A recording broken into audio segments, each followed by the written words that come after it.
ಪ್ರಿಯ ವಿದ್ಯಾರ್ಥಿಗಳೇ, ಅಂತಾರಾಷ್ಟ್ರೀಯ ಅರ್ಥಶಾಸ್ತ್ರದ ತರಗತಿಗೆ ಸ್ವಾಗತ. ಈ ಕ್ಲಾಸ್ನಲ್ಲಿ ನಾನು ನಿಮಗೆ ಬಹುರಾಷ್ಟ್ರೀಯ ನಿಗಮಗಳ ಬಗ್ಗೆ ತಿಳಿಸ್ಕೊಡ್ತಾ ಇದ್ದೀನಿ. ಬಹುರಾಷ್ಟ್ರೀಯ ಕಂಪನಿಗಳ ಒಂದು ಅನುಕೂಲಗಳು ಅಥವಾ ಗುಣಗಳ ಬಗ್ಗೆ ಕಂಪ್ಲೀಟಾಗಿ ಚರ್ಚೆ ಮಾಡೋಣ. Dear students, in this class we will discuss about advantages or the merits of MNCs. MNC means multinational corporations. ವಿದ್ಯಾರ್ಥಿಗಳ ಹಿಂದಿನ ವಿಡಿಯೋ ಸೆಷನ್ಗಳಲ್ಲಿ ನಾವು ಈ ಒಂದು ವಿದೇಶಿ ಬಂಡವಾಳದ ಅರ್ಥ ಮತ್ತು ವಿದೇಶಿ ಬಂಡವಾಳ ಯಾವ್ಯಾವ ರೂಪದಲ್ಲಿ ಬರುತ್ತೆ ಅಂತ ತಿಳ್ಕೊಂಡಿದ್ದೀವಿ. ಅಂದರೆ ವಿದೇಶಿ ಬಂಡವಾಳ ಒಂದು ರಾಷ್ಟ್ರಕ್ಕೆ ಇತರ ರಾಷ್ಟ್ರಗಳಿಂದ ಹಣಕಾಸು, ಯಂತ್ರಗಳು, ತಂತ್ರಜ್ಞಾನ, ತರಬೇತಿ, ನೈಪುಣ್ಯತೆ ಮುಂತಾದವುಗಳ ರೂಪದಲ್ಲಿ ಬರುತ್ತೆ. ಅದರಲ್ಲಿ ಒಂದು ಪ್ರಮುಖವಾದ ಪ್ರಕಾರ ಇದೆ, ವಿದೇಶಿ ನೇರ ಹೂಟೆ ಅಂತೇಳಿ. ನೇರ ಹೂಟೆ ಅಂದರೆ ನಿಮಗೆ ಅರ್ಥ ಗೊತ್ತಿರಬೇಕು.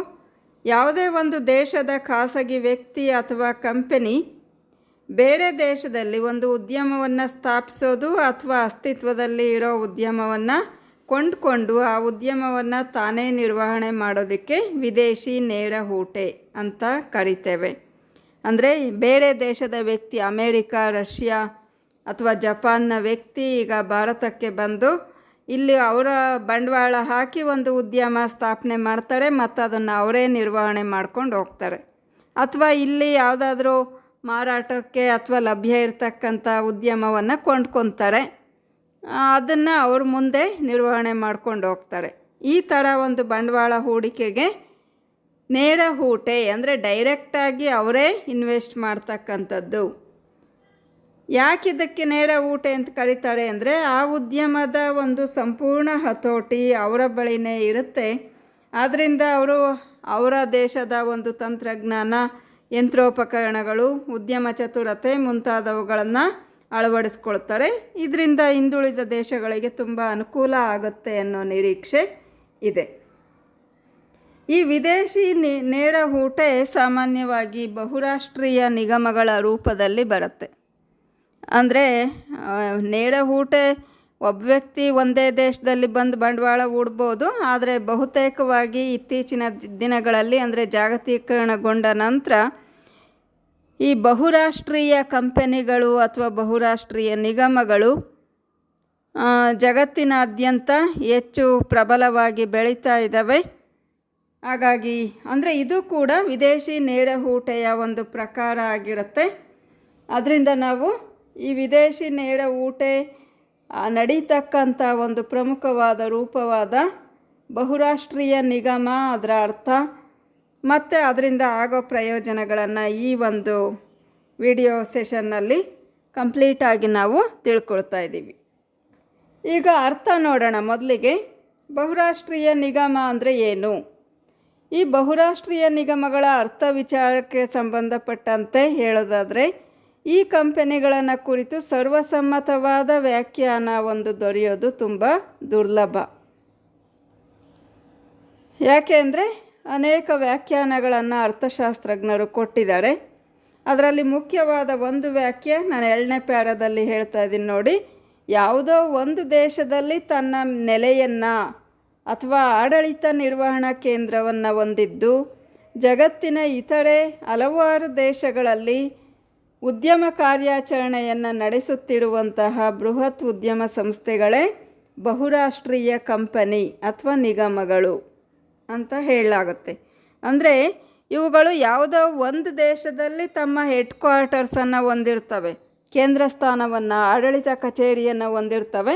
ಜಗತ್ತಿನಾದ್ಯಂತ ಶಾಖೆಗಳನ್ನು ತೆರೆದು ಉದ್ಯಮಗಳನ್ನು ಎಲ್ಲ ದೇಶದಲ್ಲಿಯೂ ಅಂದರೆ ಹಲವಾರು ದೇಶಗಳಲ್ಲಿ ಉದ್ಯಮ ಶಾಖೆಗಳನ್ನು ತೆರೆದು ಕಾರ್ಯಾಚರಣೆ ನಡೆಸ್ತಾ ಇರ್ತಾರೆ. ಅಂದರೆ ಸರಕು ಅಥವಾ ಸೇವೆಗಳನ್ನು ಉತ್ಪಾದನೆ ಮಾಡಿ ಮಾರಾಟ ಮಾಡ್ತಾ ಇರ್ತಾರೆ.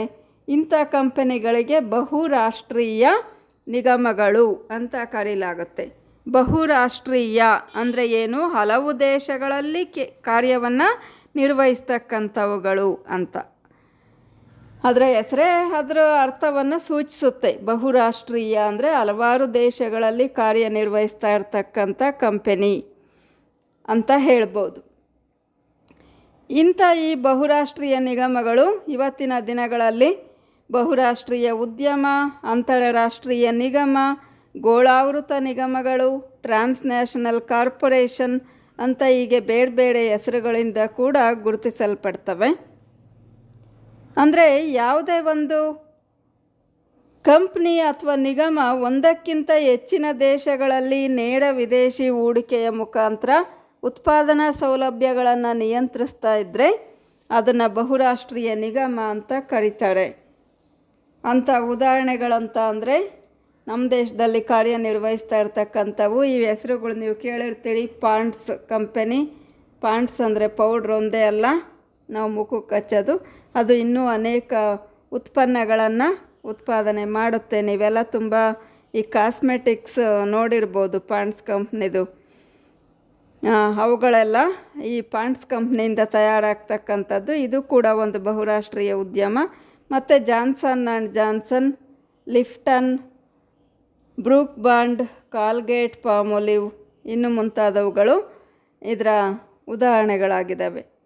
ಅದೇ ಥರ ಭಾರತದಲ್ಲಿ ಇರೋ ಇತರ ಕಂಪ್ನಿಗಳಂದರೆ ಈಗಾಗಲೇ ನಾನು ಹೇಳಿದೆ, Johnson and Johnson, Lipton, Brooke Bond, Colgate, Palmolive ಇವೆಲ್ಲ ಕಡಿಮೆ ತಂತ್ರಜ್ಞಾನದ ಅನುಭೋಗಿ ಸರಕುಗಳ ಉತ್ಪಾದನೆಯಲ್ಲಿ ತೊಡಗಿದ್ದಾವೆ. ಅಂದರೆ ನಾವು ದಿನನಿತ್ಯ ಮನೆಯಲ್ಲಿ ಏನು ಬಳಸಬೇಕಾಗುತ್ತೆ, ಪೇಸ್ಟು, ಪೌಡರು, ಕ್ರೀಮು ಈ ಥರದವೆಲ್ಲ ಅವುಗಳನ್ನು ಅವರು ಉತ್ಪಾದನೆ ಮಾಡ್ತಾಯಿದ್ದಾರೆ. ಇನ್ನು ITC ಕಂಪ್ನಿಯ ಸಿಗರೇಟು ಮತ್ತು ಅನೇಕ ಹೋಟೆಲ್ಗಳು ಕೂಡ ಇದ್ದಾವೆ. ತೈಲ, ಬ್ಯಾಂಕೋದ್ಯಮ ಮೊದಲಾದ ಕ್ಷೇತ್ರಗಳಲ್ಲಿ ಈ ITC ಕಂಪ್ನಿ ಕಾರ್ಯವನ್ನು ನಿರ್ವಹಿಸ್ತಾ ಇದೆ. ಅದೇ ಥರ ಗ್ಲಾಕ್ಸೋ, ಬಾಯರ್, ಮೂರನೇ ಪ್ಯಾರನ್ನು ಗಮನಿಸಿ, ಸ್ಯಾಂಡೋಚ್, ಹೋಚೆಸ್ಟ್ ಕಂಪ್ನಿಗಳು ಔಷಧ ಸಾಮಗ್ರಿಗಳ ಉತ್ಪಾದನೆಯಲ್ಲಿ ತೊಡಗಿದ್ರೆ, ಮಾರುಬಿನಿ, ನಿಶ್ಯೋ, ಇವಾಯಿ ವಿದೇಶಿ ವ್ಯಾಪಾರದಲ್ಲಿ ತೊಡಗಿದ್ದಾವೆ. ಈ ಥರ ಹಲವಾರು ಕಂಪ್ನಿಗಳಿದ್ದಾವೆ, ನೂರಾರು ನಮ್ಮ ದೇಶದಲ್ಲಿ. ನಾನು ನಿಮಗೆ ನೆನ್ಪಿಟ್ಕೊಳ್ಳೋಕೆ ಒಂದು 2-3 ಎಕ್ಸಾಂಪಲ್ಸ್ ಮಾತ್ರ ಕೊಡ್ತಾ ಇದ್ದೀನಿ. ಈಗ ತಿಳ್ಕೊಳ್ಳೋಣ ಬಹುರಾಷ್ಟ್ರೀಯ ನಿಗಮಗಳ ಪಾತ್ರ. ಒಂದು ಅಭಿವೃದ್ಧಿಶೀಲ ದೇಶದಲ್ಲಿ ಇವುಗಳು ಹೇಗೆ ಕಾರ್ಯನಿರ್ವಹಿಸ್ತವೆ ಮತ್ತು ಅವುಗಳು ಅಭಿವೃದ್ಧಿಗೆ ಹೇಗೆ ನೆರವಾಗ್ತವೆ ಅನ್ನೋದನ್ನು ತಿಳ್ಕೊಳ್ಳೋಣ. ಅವುಗಳ ಗುಣಗಳು ಅಥವಾ ಅನುಕೂಲಗಳು. ಬಹುರಾಷ್ಟ್ರೀಯ ನಿಗಮಗಳು ಯಾವುದೇ ದೇಶವೊಂದರ ಆರ್ಥಿಕಾಭಿವೃದ್ಧಿಯಲ್ಲಿ ಮಹತ್ವವಾದ ಪಾತ್ರವನ್ನು ವಹಿಸ್ತವೆ. ಅವುಗಳು ಲಭ್ಯವಿರ್ತಕ್ಕಂಥ ಸಂಪನ್ಮೂಲಗಳನ್ನು ಪರಿಣಾಮಕಾರಿಯಾಗಿ ಬಳಸ್ಕೊಳ್ಳೋದಕ್ಕೆ ಸಹಾಯ ಮಾಡ್ತವೆ ಅಂತ ವಾದಿಸಿದ್ದಾರೆ ತಜ್ಞರು. ಬಹುರಾಷ್ಟ್ರೀಯ ಕಂಪನಿಗಳಿಂದ ಅತಿಥೇಯ ದೇಶಗಳಿಗೆ ಆಗುವ ಅನುಕೂಲಗಳು. ಅತಿಥೇಯ ದೇಶ ಅಂದರೆ ಯಾವ ದೇಶದಲ್ಲಿ ಅವರು ಬಂದು ಸ್ಥಾಪನೆ ಮಾಡಿರ್ತಾರೋ ಆ ದೇಶಕ್ಕೆ ಆಗ್ತಕ್ಕಂಥ ಉಪಯೋಗಗಳು ಈ ಥರ ಇದ್ದಾವೆ. ಈಗ ಒಂದನೇದಾಗಿ ಹೂಡಿಕೆಯಲ್ಲಿ ಹೆಚ್ಚಳ. ಇದಂತೂ ತುಂಬ ಮುಖ್ಯವಾದ್ದು. ಬಂಡವಾಳ ಹೂಡಿಕೆ ಹೆಚ್ಚಾಗುತ್ತೆ. ಈಗ ಬೇರೆ ದೇಶದ ಕಂಪ್ನಿ ಬಂದು ಇಲ್ಲಿ ಉದ್ಯಮ ಸ್ಥಾಪನೆ ಮಾಡಿದ್ದಾರೆ ಅಥವಾ ತಮ್ಮ ಶಾಖೆನ ತೆರಿತಾ ಇದ್ದಾರೆ ಅಂದರೆ ಅಲ್ಲಿ ಕೋಟ್ಯಾಂತರ ರೂಪಾಯಿ ಬಂಡವಾಳ ಹೂಡಿಕೆ ಆಗುತ್ತೆ. ಬಂಡವಾಳದ ಕೊರತೆಯನ್ನು ಎದುರಿಸ್ತಾ ಇರತಕ್ಕಂಥ ದೇಶಗಳಿಗೆ ಈ ಉಳಿತಾಯ ಮತ್ತು ಹೂಡಿಕೆಗಳು ತುಂಬ ನೆರವಾಗ್ತವೆ. ಬಹುರಾಷ್ಟ್ರೀಯ ಕಂಪನಿಗಳು ನೇರ ಹೂಡಿಕೆಯ ಮೂಲಕ ಈ ದೇಶದಲ್ಲಿ ಹೂಡಿಕೆಯ ಪ್ರಮಾಣವನ್ನು ಹೆಚ್ಚಿಸ್ತವೆ. ಇದು ಮೊದಲನೇ ಪ್ರಯೋಜನ. ಇನ್ನು ಎರಡನೇ ಅನುಕೂಲ ಆಗಿದೆ ಆದಾಯ ಮತ್ತು ಉದ್ಯೋಗಾವಕಾಶಗಳ ವೃದ್ಧಿ. ಬಹುರಾಷ್ಟ್ರೀಯ ಕಂಪನಿಗಳು ಆತಿಥೇಯ ದೇಶಗಳಲ್ಲಿ ತಮ್ಮ ಬಂಡವಾಳವನ್ನು ಹೂಡೋದಕ್ಕೆ ಮುಂದಾಗೋದ್ರಿಂದ ಏನು ಅಲ್ಲಿನ ಜನರಿಗೆ ಆದಾಯ ಮತ್ತು ಉದ್ಯೋಗಾವಕಾಶಗಳು ಲಭಿಸ್ತವೆ. ಅಂದರೆ ಬಂಡವಾಳ ಹೂಡಿಕೆ ಆದಾಗ ಜನರಿಗೆ ಉದ್ಯೋಗಾವಕಾಶ ಸಿಗ್ತವೆ ಮತ್ತು ಅದರಿಂದ ಅವರ ಆದಾಯ ವೃದ್ಧಿಯಾಗುತ್ತೆ. ಎಲ್ಲ ಜನರ ಆದಾಯ ಹೆಚ್ಚಾಗೋದ್ರಿಂದ ಒಟ್ಟು ರಾಷ್ಟ್ರೀಯ ಆದಾಯ ಕೂಡ ಹೆಚ್ಚಾಗುತ್ತೆ. ನಂತರ ನಿರ್ವಹಣಾ ಕ್ರಾಂತಿ. ಇದು ತುಂಬ ಮುಖ್ಯವಾದ್ದು. ಬಹುರಾಷ್ಟ್ರೀಯ ಕಂಪನಿಗಳು ಆತಿಥೇಯ ದೇಶಗಳಲ್ಲಿನ ಉದ್ಯಮ ನಿರ್ವಹಣಾ ಕ್ಷೇತ್ರದಲ್ಲಿ ಕ್ರಾಂತಿಯನ್ನೇ ಉಂಟು ಮಾಡ್ತವೆ ಅಂತ ಹೇಳಲಾಗಿದೆ. ಯಾಕೆ ಅಂತ ಅಂದರೆ ಅವರು ವಿದೇಶಿ ಬಂಡವಾಳದ ರೂಪದಲ್ಲಿ ನಿಪುಣ ಸಂಘಟನಾಕಾರರನ್ನು ಕರ್ಕೊಂಡು ಬರ್ತಾರೆ, ನಿರ್ವಹಣಾಕಾರರನ್ನು ಕರ್ಕೊಂಡು ಬರ್ತಾರೆ, ನೇಮಿಸ್ಕೊಳ್ತಾರೆ. ಅವರ ದೇಶಗಳಲ್ಲಿ ಇರ್ತಕ್ಕಂಥ ನಿಪುಣ ನಿರ್ವಹಣಾಧಿಕಾರಿಗಳನ್ನು ನೇಮಿಸ್ಕೊಂಡು ಉದ್ಯಮ ನಿರ್ವಹಣೆಗೆ ಪ್ರಯತ್ನ ಪಡೋದ್ರಿಂದ ಅತಿಥೇಯ ದೇಶಗಳ ಉದ್ಯಮ ನಿರ್ವಹಣಾ ಕ್ಷೇತ್ರದಲ್ಲಿ ಕ್ರಾಂತಿಯನ್ನು ಉಂಟು ಮಾಡೋದಕ್ಕೆ ಸಾಧ್ಯವಾಗುತ್ತೆ. ಅಂದರೆ ಹೊಸ ಹೊಸ ವಿಧಾನಗಳನ್ನು, ನಿರ್ವಹಣಾ ತಂತ್ರಗಳನ್ನು ಅವರು ಅಳವಡಿಸ್ಕೊಳ್ತಾರೆ. ಇದರಿಂದ ಉತ್ಪಾದನೆ ಒಳ್ಳೆಯ ಗುಣಮಟ್ಟದಲ್ಲಿ ನಡೆಯೋದಕ್ಕೆ ಸಾಧ್ಯವಾಗುತ್ತೆ. ಇನ್ನು 4ನೇ ಪ್ರಯೋಜನ ಆಗಿದೆ ತಂತ್ರಜ್ಞಾನದ ವರ್ಗಾವಣೆ. ಬಹುರಾಷ್ಟ್ರೀಯ ಕಂಪನಿಗಳು ಸ್ವದೇಶಗಳಿಂದ ಅತಿಥೇಯ ದೇಶಗಳಿಗೆ ತಂತ್ರಜ್ಞಾನವನ್ನು ವರ್ಗಾಯಿಸ್ತಕ್ಕಂಥ ಒಂದು ವಾಹಕಗಳಾಗಿದ್ದಾವೆ ಅಂತ ಹೇಳ್ತಾರೆ. ಅವುಗಳು ಅತಿಥೇಯ ದೇಶಗಳಿಗೆ ಬಂಡವಾಳ ಹೂಡಿಕೆಗೆ ಬರುವ ವೇಳೆಗೆ ಅವರ ದೇಶದ ಅತ್ಯಾಧುನಿಕ ತಂತ್ರಜ್ಞಾನವನ್ನು ತಂದು ಬಳಸ್ಕೊಳ್ಳೋದಕ್ಕೆ ಪ್ರಯತ್ನಿಸ್ತಾರೆ. ಆದ್ದರಿಂದ ಅತಿಥೇಯ ದೇಶಗಳಲ್ಲಿ ತಂತ್ರಜ್ಞಾನ ಕ್ಷೇತ್ರದಲ್ಲಿ ದೊಡ್ಡ ಬದಲಾವಣೆಗೆ ಅವಕಾಶ ಮಾಡಿಕೊಡುತ್ತೆ.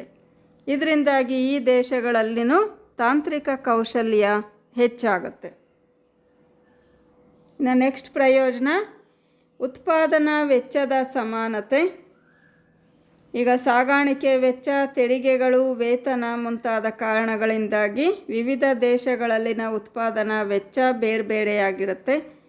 ಬಹುರಾಷ್ಟ್ರೀಯ ಕಂಪನಿಗಳು ಬಂಡವಾಳವನ್ನು ತೊಡಗಿಸಿ ಉತ್ಪಾದನೆ ಮಾಡೋದಕ್ಕೆ ಪ್ರಯತ್ನ ಮಾಡೋದ್ರಿಂದ ಸಾಗಾಣಿಕೆ ವೆಚ್ಚದ ಪ್ರಮಾಣವನ್ನು ತಗ್ಗಿಸ್ಬೋದು ಮತ್ತು ಜಗತ್ತಿನಾದ್ಯಂತ ಉತ್ಪಾದನೆಯ ವೆಚ್ಚ ಸಮವಾಗುವಂತೆ ಇದು ಮಾಡುತ್ತೆ.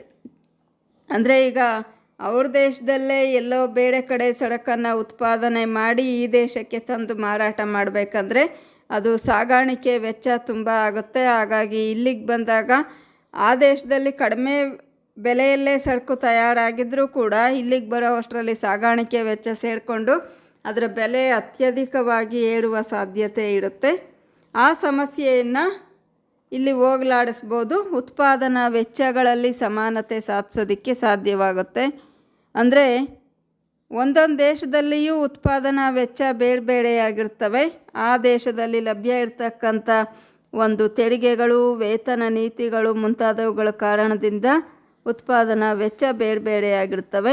ಆದರೆ ಬಹುರಾಷ್ಟ್ರೀಯ ಕಂಪನಿಗಳು ಆಯಾಯ ದೇಶದಲ್ಲೇ ಹೋಗಿ ಬಂಡವಾಳ ಹೂಡಿ ಉತ್ಪಾದನೆ ಮಾಡೋದಕ್ಕೆ ಪ್ರಯತ್ನ ಪಡೋದ್ರಿಂದ ಅಂತಾರಾಷ್ಟ್ರೀಯ ಮಟ್ಟದಲ್ಲಿ ಈ ಉತ್ಪಾದನಾ ವೆಚ್ಚದ ಸಮಾನತೆ ಸಾಧಿಸಲ್ಪಡುತ್ತೆ.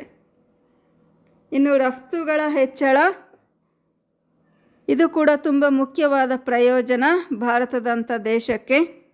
ಬಹುರಾಷ್ಟ್ರೀಯ ಕಂಪನಿಗಳು ಅತ್ಯಾಧುನಿಕ ತಂತ್ರಜ್ಞಾನವನ್ನು ಬಳಸಿಕೊಂಡು ಅತಿಥೇಯ ದೇಶಗಳಲ್ಲಿ ಉತ್ಪಾದನೆಯನ್ನು ಕೈಗೊಳ್ಳೋದ್ರಿಂದ ಅವುಗಳ ರಫ್ತುಗಳು ಹೆಚ್ಚೋದಕ್ಕೆ ಕಾರಣ ಆಗುತ್ತೆ. ಅಷ್ಟೇ ಅಲ್ಲದೆ ಈ ದೇಶಗಳ ಆಮದು ಬೇಡಿಕೆಗಳು ಕಡಿಮೆ ಆಗಿರೋದ್ರಿಂದ ಅವುಗಳ ಪಾವತಿ ಶಿಲ್ಕಿನ ಪರಿಸ್ಥಿತಿ ಸುಧಾರಣೆಯಾಗುತ್ತೆ. ಯಾಕೆಂದರೆ ರಫ್ತುಗಳು ಕಡಿಮೆ ಇದ್ದು ಆಮದು ಹೆಚ್ಚಾಗಿರೋದ್ರಿಂದನೇ ಭಾರತದಂಥ ದೇಶಗಳಲ್ಲಿ ಪಾವತಿ ಶಿಲ್ಕಿನ ಕೊರತೆ ಸಮಸ್ಯೆ ಇರುತ್ತೆ. ಆದರೆ ಈ ಬಹುರಾಷ್ಟ್ರೀಯ ಕಂಪನಿಗಳು ಹೆಚ್ಚು ಹೆಚ್ಚು ಸ್ಥಾಪನೆಯಾಗಿ ರಫ್ತು ಸರಕುಗಳನ್ನು ಉತ್ಪಾದನೆ ಮಾಡೋದ್ರಿಂದ ಪಾವತಿ ಶಿಲ್ಕಿನ ಕೊರತೆ ಕಡಿಮೆ ಆಗುತ್ತೆ. ಮತ್ತು ಅರ್ಥವ್ಯವಸ್ಥೆಗಳ ಸಮ್ಮಿಲನ. ಈ ಬಹುರಾಷ್ಟ್ರೀಯ ಕಂಪನಿಗಳು ಜಗತ್ತಿನಾದ್ಯಂತ ವಿವಿಧ ದೇಶಗಳಲ್ಲಿ ಉತ್ಪಾದನೆಯಲ್ಲಿ ತೊಡಗಿರ್ತವೆ. ಹಾಗಾಗಿ ಈ ಕಂಪನಿಗಳು ವಿವಿಧ ರಾಷ್ಟ್ರದ ಆರ್ಥಿಕ ವ್ಯವಸ್ಥೆಗಳ ಒಂದು ವ್ಯಾಪಕ ಸಂಘಟನೆಗೆ ಕಾರಣವಾಗ್ತವೆ. ಅಂದರೆ ಅಂತಾರಾಷ್ಟ್ರೀಯ ಮಾರುಕಟ್ಟೆಯಲ್ಲಿ ಈ ಕಂಪನಿಗಳು ವಿವಿಧ ದೇಶಗಳ ಸರಕುಗಳನ್ನು ತಂದು ಮಾರಾಟ ಮಾಡೋದಕ್ಕೆ ಪ್ರಯತ್ನಿಸ್ತವೆ. ಅಂದರೆ ರಾಷ್ಟ್ರಗಳ ಒಂದು ಅರ್ಥವ್ಯವಸ್ಥೆಗಳ ಸಮ್ಮಿಲನ ಇದರಿಂದ ಆಗುತ್ತೆ. ಈ ಒಂದು ಬಹುರಾಷ್ಟ್ರೀಯ ಕಂಪನಿಗಳ ಕಾರ್ಯನಿರ್ವಹಣೆ ಕಾರಣದಿಂದಾಗಿ ಎಲ್ಲ ದೇಶಗಳಲ್ಲಿಯೂ ಎಲ್ಲ ಪ್ರಕಾರದ ವಸ್ತುಗಳು ಲಭ್ಯವಾಗ್ತವೆ. ಅದರಿಂದ ಕಲ್ಚರು ಕೂಡ ಮಿಲನ ಆಗುತ್ತೆ, ಆರ್ಥಿಕ ವ್ಯವಸ್ಥೆಗಳು ಮಿಲನ ಆಗ್ತವೆ. ಇನ್ನು ಸಂಶೋಧನೆ ಮತ್ತು ಅಭಿವೃದ್ಧಿ. ಬಹುರಾಷ್ಟ್ರೀಯ ಕಂಪನಿಗಳು ಅಗಾಧ ಸಂಪನ್ಮೂಲವನ್ನು ಹೊಂದಿರೋದ್ರಿಂದ ಇವು ಹೊಸ ಹೊಸ ಸಂಶೋಧನೆ ಮತ್ತು ಅಭಿವೃದ್ಧಿಯ ಚಟುವಟಿಕೆಗಳಲ್ಲಿ ತೊಡಗಿಕೊಳ್ತವೆ. ಆತಿಥೇಯ ದೇಶಗಳಲ್ಲಿ ಈ ಕಂಪನಿಗಳು ವಿವಿಧ ರೀತಿಯ ಸಂಶೋಧನೆ ಮತ್ತು ಆವಿಷ್ಕಾರಗಳಲ್ಲಿ ತೊಡಗಿರೋದ್ರಿಂದ ಈ ದೇಶಗಳಲ್ಲಿ ಅತ್ಯಾಧುನಿಕ ತಂತ್ರಜ್ಞಾನ ಮತ್ತು ಉತ್ಪಾದನಾ ವ್ಯವಸ್ಥೆಯ ಬೆಳವಣಿಗೆಗೆ ಕಾರಣ ಆಗುತ್ತೆ. ಇದರಿಂದಾಗಿ ಆತಿಥೇಯ ರಾಷ್ಟ್ರಗಳಲ್ಲಿ ಹೊಸ ಹೊಸ ಸರಕುಗಳು ಲಭ್ಯವಾಗುವಂತೆ ಆಗುತ್ತೆ. ಇನ್ನು 9ನೇ ಪ್ರಯೋಜನ ಸ್ವದೇಶಿ ಉದ್ಯಮಗಳಿಗೆ ಉತ್ತೇಜನ. ಈ ಬಹುರಾಷ್ಟ್ರೀಯ ಕಂಪನಿಗಳು ತಮ್ಮ ಕಾರ್ಯಾಚರಣೆಗೆ ಅನುಕೂಲವಾಗುವಂತಹ ವಾತಾವರಣವನ್ನು ನಿರ್ಮಿಸಿಕೊಳ್ಬೇಕಾಗುತ್ತೆ. ತಮ್ಮ ಕಾರ್ಯ ಸಾಧನೆಗೆ ಅನುಕೂಲ ಆಗ್ತಕ್ಕಂಥ ಆತಿಥೇಯ ದೇಶಗಳ ಉದ್ಯಮಗಳಿಗೂ ಪ್ರೋತ್ಸಾಹ ಕೊಡಬೇಕಾಗತ್ತೆ. ಹೀಗೆ ಪ್ರೋತ್ಸಾಹ ನೀಡೋದ್ರಿಂದ ಆತಿಥೇಯ ರಾಷ್ಟ್ರಗಳಲ್ಲಿ ಸ್ವದೇಶಿ ಉದ್ಯಮಗಳು ಹೆಚ್ಚಿನ ಪ್ರಮಾಣದಲ್ಲಿ ಬೆಳೀತವೆ. ಅಂದರೆ ಈ ದೇಶದ ಉದ್ಯಮಶೀಲತೆಗೆ ಕೂಡ ಉತ್ತೇಜನ ದೊರೆಯುತ್ತೆ. ಅಂದರೆ ಈ ಪಾಯಿಂಟ್ ಅರ್ಥ ಆಯ್ತಲ್ವ? ಈಗ ಬೇರೆ ದೇಶದ ಕಂಪ್ನಿಗಳು ಬಂದು ಭಾರತದಲ್ಲಿ ತಮ್ಮ ಉದ್ಯಮ ನಡೆಸ್ತಾ ಇದ್ದಾರೆ ಅಂದರೆ ಒಂದು ಬೃಹತ್ ಉದ್ಯಮ ಸ್ಥಾಪನೆಯಾದಾಗ ಅದಕ್ಕೆ ಬೇಕಾದಂಥ ಇತರ ಪರಿಕರಗಳೇನಿರ್ತವೆ, ಸಾಧನಗಳು, ಬಿಡಿ ಭಾಗಗಳು ಮುಂತಾದವುಗಳನ್ನೆಲ್ಲ ಪೂರೈಕೆ ಮಾಡೋದಕ್ಕೆ ಅನೇಕ ಚಿಕ್ಕ ಚಿಕ್ಕ ಉದ್ಯಮಗಳು ಬೆಳವಣಿಗೆ ಆಗಬೇಕಾಗುತ್ತೆ. ಇದು ಸ್ವದೇಶಿ ಉದ್ಯಮಗಳ ಬೆಳವಣಿಗೆಗೆ ಕೂಡ ಪ್ರೇರಣೆ ಕೊಡುತ್ತೆ. ಇನ್ನು 10ನೇ ಪ್ರಯೋಜನ ಆಗಿದೆ ಏಕಸ್ವಾಮ್ಯದ ನಿರ್ಮೂಲನೆ, ರಿಮೂವಲ್ ಆಫ್ ಮೊನೊಪೊಲಿ ಕಂಟ್ರೋಲ್. ಬಹುರಾಷ್ಟ್ರೀಯ ಕಂಪನಿಗಳು ಆತಿಥೇಯ ದೇಶದಲ್ಲಿ ಪೈಪೋಟಿಯ ಬೆಳವಣಿಗೆಗೆ ಕಾರಣವಾಗ್ತವೆ. ಇದರಿಂದ ಏಕಸ್ವಾಮ್ಯ ಉತ್ಪಾದನೆ ಪರಿಸ್ಥಿತಿ ನಿರ್ಬಂಧಕ್ಕೆ ಅವಕಾಶ ಮಾಡಿಕೊಡ್ತವೆ. ಅಂದರೆ ಬಹುರಾಷ್ಟ್ರೀಯ ಕಂಪನಿಗಳು ಈ ದೇಶಕ್ಕೆ ಬರೋ ಮೊದಲು ಇಲ್ಲಿ ಯಾವುದಾದ್ರೂ ಒಂದು ಬೃಹತ್ ಉದ್ಯಮ ಏಕಸ್ವಾಮ್ಯ ಹತೋಟಿಯನ್ನು ಸಾಧಿಸಿದರೆ ಯಾವುದಾದ್ರೂ ಒಂದು ಸರಕಿನ ಉತ್ಪಾದನೆಯಲ್ಲಿ ಅಂಥ ಏಕಸ್ವಾಮ್ಯಗಳನ್ನು ನಿರ್ಬಂಧಿಸೋದಕ್ಕೆ ಈ ಬಹುರಾಷ್ಟ್ರೀಯ ಕಂಪನಿಗಳು ಕಾರಣ ಆಗ್ತವೆ. ಅಂದರೆ ಈ ಕಂಪನಿಗಳು ಸ್ಪರ್ಧೆಯನ್ನು ಒಡ್ತವೆ. ಇದರಿಂದಾಗಿ ಈ ದೇಶದ ಅನುಭೋಗಿಗಳಿಗೆ ಉತ್ತಮ ಗುಣಮಟ್ಟದ ಸರಕುಗಳು ಕಡಿಮೆ ಬೆಲೆಯಲ್ಲಿ ಲಭ್ಯವಾಗುವಂತಾಗುತ್ತೆ. ಗೊತ್ತಾಯ್ತಾ? ಇನ್ನು ಬಂಡವಾಳದ ವರ್ಗಾವಣೆ, ಟ್ರಾನ್ಸ್ಫರ್ ಆಫ್ ಕ್ಯಾಪಿಟಲ್. ಬಹುರಾಷ್ಟ್ರೀಯ ನಿಗಮಗಳು ವಿಪುಲ ಪ್ರಮಾಣದ ಬಂಡವಾಳವನ್ನು ಹೊಂದಿರ್ತವೆ. ಅವು ತಮ್ಮ ನೇರ ಹೂಡಿಕೆ ಮೂಲಕ ಬಂಡವಾಳದ ಕೊರತೆಯನ್ನು ಅನುಭವಿಸ್ತಾ ಇರೋ ಅಭಿವೃದ್ಧಿಶೀಲ ದೇಶಗಳಿಗೆ ಬಂಡವಾಳ ಲಭ್ಯವಾಗುವಂತೆ ಮಾಡ್ತವೆ. ಈಗ ನೋಡಿ, ನಮ್ಮ ದೇಶದಲ್ಲಿನೂ 91ನೇ ಇಸ್ವಿಯ ನಂತರ ಬೃಹತ್ ಪ್ರಮಾಣದಲ್ಲಿ ಬಂಡವಾಳ ಹೂಡಿಕೆ ಹೊರದೇಶಗಳಿಂದ ಹರಿದು ಬರ್ತಾ ಇದೆ. ಹಾಗಾಗಿ ಸಾಕಷ್ಟು ಉದ್ಯೋಗ ಅವಕಾಶಗಳು ಬೆಳೆದಿದೆ ಮತ್ತು ಜನರ ಆದಾಯದ ಮಟ್ಟ ಕೂಡ ಹೆಚ್ಚಾಗಿದೆ. ಇನ್ನು 12ನೇ ಪಾಯಿಂಟ್ ಆಗಿದೆ ಮಾರುಕಟ್ಟೆಯ ಅಭಿವೃದ್ಧಿ. ಈ ಬಹುರಾಷ್ಟ್ರೀಯ ನಿಗಮಗಳು ಆತಿಥೇಯ ದೇಶಗಳಲ್ಲಿ ಮಾರುಕಟ್ಟೆ ಅಭಿವೃದ್ಧಿಗೆ ವಿಶೇಷವಾದ ಕೊಡುಗೆಯನ್ನು ಸಲ್ಲಿಸ್ತವೆ. ಅವು ತಮ್ಮ ಉತ್ಪಾದಿತ ಸರಕಿಗೆ ವಿಸ್ತೃತ ಮಾರುಕಟ್ಟೆಯನ್ನು ಪಡೆಯೋ ಸಲುವಾಗಿ ವಿಶಿಷ್ಟವಾದ ಮಾರಾಟ ಮತ್ತು ಪ್ರಚಾರ ತಂತ್ರಗಳಲ್ಲಿ ತೊಡಗಿರ್ತವೆ. ಅಂದರೆ ಬಹುರಾಷ್ಟ್ರೀಯ ಕಂಪ್ನಿಗಳು ಸಾಕಷ್ಟು ಬಂಡವಾಳವನ್ನು ಹೊಂದಿರೋದ್ರಿಂದ ಅವರ ಉತ್ಪನ್ನಗಳಿಗೆ ವಿವಿಧ ರೀತಿಯಲ್ಲಿ ಆಕರ್ಷಕವಾಗಿ ಜಾಹೀರಾತುಗಳನ್ನು ಕೊಡ್ತಾರೆ, ಪ್ರದರ್ಶನ ಮೇಳಗಳನ್ನು ಏರ್ಪಡಿಸ್ತಾರೆ, ಆಕರ್ಷಕವಾದ ಮಳಿಗೆಗಳನ್ನು, ಮಾಲ್ಗಳನ್ನು ಸ್ಥಾಪನೆ ಮಾಡ್ತಾರೆ. ಇದರಿಂದ ಮಾರುಕಟ್ಟೆ ಅಭಿವೃದ್ಧಿಯಾಗುತ್ತೆ. ಸಂಪನ್ಮೂಲಗಳ ಸದುಪಯೋಗ. ಒಟ್ಟಾರೆಯಾಗಿ ಹೇಳಬೇಕಂದ್ರೆ ಈ ಬಹುರಾಷ್ಟ್ರೀಯ ನಿಗಮಗಳು ತಮ್ಮ ಬೃಹತ್ ಬಂಡವಾಳ ಹೂಡಿಕೆ ಮೂಲಕ ಆತಿಥೇಯ ದೇಶದಲ್ಲಿ ಇರ್ತಕ್ಕಂಥ ನೈಸರ್ಗಿಕ ಸಂಪನ್ಮೂಲಗಳು ಮತ್ತು ಮಾನವ ಸಂಪನ್ಮೂಲದ ಪೂರ್ಣ ಅಭಿವೃದ್ಧಿಗೆ ಮತ್ತು ಅದರ ಸದುಪಯೋಗಕ್ಕೆ ಕಾರಣ ಆಗ್ತವೆ ಅಂತ ಹೇಳ್ಬೋದು. ಯಾಕೆಂದರೆ ಬಂಡವಾಳ ಇಲ್ಲದೇ ಇದ್ದರೆ ಸಂಪನ್ಮೂಲಗಳು ಕೂಡ ಜಡವಾಗಿ ಉಳಿತವೆ, ಜೊತೆಗೆ ಮಾನವ ಸಂಪನ್ಮೂಲ ಕೂಡ ಉದ್ಯೋಗ ಇಲ್ಲದೆ ಜಡವಾಗಿ ವ್ಯರ್ಥ ಆಗುತ್ತೆ. ಆದರೆ ನೀವು ಗಮನಿಸಿರ್ಬೋದು 1991ರ ಹೊಸ ಆರ್ಥಿಕ ನೀತಿ ಘೋಷಣೆ ನಂತರ ನಮ್ಮ ದೇಶಕ್ಕೆ ಬರ್ತಾ ಇರೋ ವಿದೇಶಿ ಈ ಕಂಪೆನಿಗಳ ಪ್ರಮಾಣ ತುಂಬ ಹೆಚ್ಚಾಗಿದೆ, ವಿದೇಶಿ ಹೂಡಿಕೆಗಳ ಪ್ರಮಾಣ ಹೆಚ್ಚಾಗಿದೆ. ಹಾಗಾಗಿ ಎಲ್ಲ ಸಂಪನ್ಮೂಲಗಳು ಅಂದರೆ ಇಲ್ಲಿ ಇದ್ದ ಭೂಮಿ ಇರ್ಬೋದು, ಮಾನವ ಸಂಪನ್ಮೂಲ ಇರ್ಬೋದು, ಇವೆಲ್ಲವೂ ಸಮರ್ಪಕವಾಗಿ ಬಳಕೆ ಆಗ್ತಾ ಇದೆ ಅನ್ನೋದು ನಮಗೆ ಗೊತ್ತಾಗುತ್ತೆ. ಅದು ಹೇಗೆ ಗೊತ್ತಾಗುತ್ತೆ ಅಂದರೆ ಎಲ್ಲ ಉತ್ಪಾದನಾ ಸಾಧನಗಳ ಬೆಲೆನೂ ಹೆಚ್ಚಾಗಿದೆ. ಈಗ 1990ನೇ ಇಸ್ವಿವರೆಗೂ ಕೂಲಿಯ ದರ, ವೇತನ ದರಗಳು, ಭೂಮಿ ಬೆಲೆ ಎಲ್ಲನೂ ನಮ್ಮ ದೇಶದಲ್ಲಿ ತುಂಬ ಕಡಿಮೆ ಇತ್ತು. ಸ್ವಲ್ಪ ಒಂದು 5-10% ಬೆಲೆ ಏರಬೇಕಂದ್ರೂ ಹಲವಾರು ವರ್ಷಗಳೇ ಬೇಕಾಗ್ತಾ ಇತ್ತು. ಒಂದು ಸೈಟ್ ತಗೊಂಬಿಟ್ಟು ಅದು ಬೆಲೆ ಏರಿದಾಗ ಮಾರೋಣ ಅಂತ ಕಾದರೆ ಎಷ್ಟೋ ಜನ 10-20 ವರ್ಷಗಳು ಕಳೆದ್ರು ಅದ್ರ ಬೆಲೆ ಎಷ್ಟಿತ್ತೋ ಅಷ್ಟೇ ಇತ್ತು ಅಂತ ಅನುಭವ ಹೇಳ್ತಾರೆ ನಮ್ಮ ಹಿರಿಯರನ್ನು ಕೇಳಿದಾಗ. ಅಂದರೆ ಈಗ 30 ವರ್ಷಗಳ ಹಿಂದೆ ಹೋದರೆ ಆ ಥರ ಪರಿಸ್ಥಿತಿ ಇತ್ತು. ಆದರೆ ಈಗ ಹೆಂಗಾಗಿದೆ ನೋಡಿ, ಈಗ ಹಳ್ಳಿಯಲ್ಲಿ ನಾವೊಂದು ನಿವೇಶನ ಕೊಡಬೇಕಂದ್ರೂ 8-10 ಲಕ್ಷಗಳವರೆಗೂ ಬೆಲೆ ಇರೋದನ್ನು ಕಾಣ್ತೇವೆ. 130-40 ಸೈಟ್ಗೆ ಅಲ್ಲಿನೂ ರೇಟ್ ಜಾಸ್ತಿ, ಎಲ್ಲಿನೂ ಇವಾಗ ನಿವೇಶನನೇ ಸಿಗೋದಿಲ್ಲ ಅನ್ನೋ ಪರಿಸ್ಥಿತಿ ಇದೆ. ಅಂದರೆ ಬೆಲೆ ತುಂಬ ಹೆಚ್ಚಾಗಿದೆ. ಅದೇ ಥರ ಕೂಲಿಯ ದರಗಳು ಅಷ್ಟೇ, ವೇತನ ದರಗಳು, ಕೂಲಿಯ ದರಗಳು ಎಲ್ಲವೂ ಕೂಡ ಹೆಚ್ಚಾಗಿದ್ದಾವೆ. ಅದರಿಂದ ಜೀವನ ಮಟ್ಟ ಸುಧಾರಣೆ ಆಗ್ತಾ ಇದೆ ಅಂತ ಹೇಳ್ಬೋದು. ಇನ್ನು ಕೊನೆಯ 2 ಪಾಯಿಂಟ್ಸು. ಮೂಲಸೌಕರ್ಯ ನಿರ್ಮಾಣ. ಅಭಿವೃದ್ಧಿಶೀಲ ರಾಷ್ಟ್ರಗಳು ಇಂಧನ, ವಿದ್ಯುತ್ ಶಕ್ತಿ, ರಸ್ತೆ, ಸಾರಿಗೆ ಸಂಪರ್ಕ, ನೀರಾವರಿ, ಶಿಕ್ಷಣ, ವೈದ್ಯಕೀಯ ಸೌಲಭ್ಯಗಳು ಮುಂತಾದ ಮೂಲಸೌಕರ್ಯಗಳ ತೀವ್ರ ಅಭಾವವನ್ನು ಎದುರಿಸ್ತಾ ಇರ್ತವೆ. ಆದರೆ ಬಹುರಾಷ್ಟ್ರೀಯ ನಿಗಮಗಳು ತಮ್ಮ ಬೃಹತ್ ಬಂಡವಾಳ ಹೂಡಿಕೆಯ ಮೂಲಕ ಈ ಕೊರತೆಯನ್ನು ನೀಗಿಸುವಲ್ಲಿ ನೆರವಾಗ್ತಾ ಇದ್ದಾವೆ.